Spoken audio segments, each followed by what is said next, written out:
Bienvenidos a nuestra edición de Notidiario para el día de hoy. Para nadie es un secreto que se dan fraudes en las instancias gubernamentales. El modus operandi consiste en que los funcionarios implicados no piden dinero adelantado a las contratistas antes de cerrar el contrato, pero sí al momento de que reciben su cheque de pago, reclaman lo que ellos piensan que es su derecho. Los contratistas están obligados a pagar todo tipo de gastos a dichos funcionarios con el fin de poder seguir consiguiendo trabajo. Incluso empleados de Dow están disgustados por esta situación. Existen contratistas que reciben dinero sin haber trabajado y se dice que en el pasado incluso algunos ministros consentían esta situación. La restitución de 2 funcionarios que el gobierno actual había declarado en estatus de no activos hizo que los contratistas acudieran a hacer la denuncia al Departamento de Investigación porque piensan que estos pueden verse involucrados en dicha corrupción.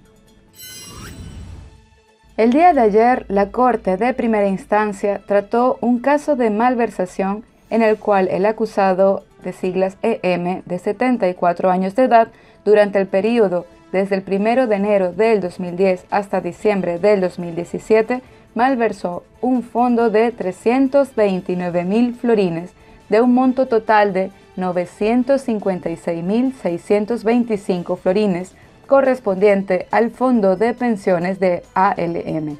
Luego de una investigación, se determinó la desaparición de 1 millón de florines y que entre el acusado y otros miembros de la directiva retiraron fondos tanto del Banco Maduro como del Banco del Caribe. Ambos estaban autorizados para hacerlo. El juez indicó que debido a lo sucedido, el Fondo de Reserva de Pensiones ya no existe. Por lo tanto, los beneficiarios fueron perjudicados. Igualmente señaló que el acusado tiene problemas de alcoholismo y que fueron 7 años de malversación.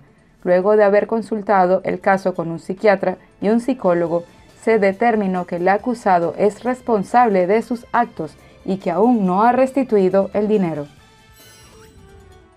El proyecto de un parque solar promovido por Aqualectra como fuente de energía alternativa había quedado pendiente hasta el momento, tal como lo planteó la parlamentaria Giselle McWilliams, ante lo cual el ministro de Desarrollo Económico, señor Ruizandro Singe, respondió que en el año 2018 Aqualectra intentó seleccionar una compañía para instalar el parque solar con una producción entre 15 a 20 megavatios. En vista de la decisión sobre la compañía elegida, surgieron objeciones de las otras compañías que participaron en la licitación y que por lo tanto fueron a juicio. Por tal motivo, el caso quedó en espera.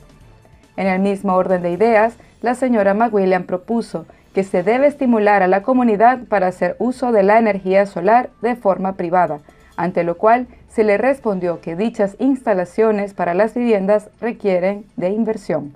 Con miras a futuro y con el propósito de ayudar a las personas menos pudientes a reducir sus gastos de energía, es necesario que Aqualectra y la Fundación CAS Popular trabajen mancomunadamente para construir viviendas sociales con paneles solares. Y ahora, nuestras noticias internacionales.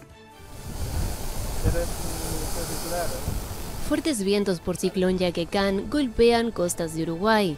Según el Instituto Uruguayo de Meteorología, un ciclón subtropical azotó las costas del sureste del país, generando vientos sostenidos del sur entre 60 y 80 km por hora, con rachas de hasta 100 km por hora. La alerta naranja, la segunda en gravedad en el esquema uruguayo, se emitió el martes para la mitad del sur del país, aunque las condiciones climáticas se deterioraron sobre todo en los departamentos de Maldonado y Rocha en la costa atlántica. Ambos suspendieron las clases de primaria y secundaria. El Sistema Nacional de Emergencias uruguayo dispuso de centros de evacuación en la región para recibir a familias que optaran por salir de sus casas hasta que disminuyera el riesgo, en especial los residentes en primera línea de mar. El ciclón, bautizado Yaquecán por los meteorólogos, el sonido del cielo en tupí guaraní, golpeó con especial crudeza Punta del Este, unos 100 kilómetros al este de Montevideo. El ciclón mantiene en alerta también a la costa de Argentina y del sur de Brasil.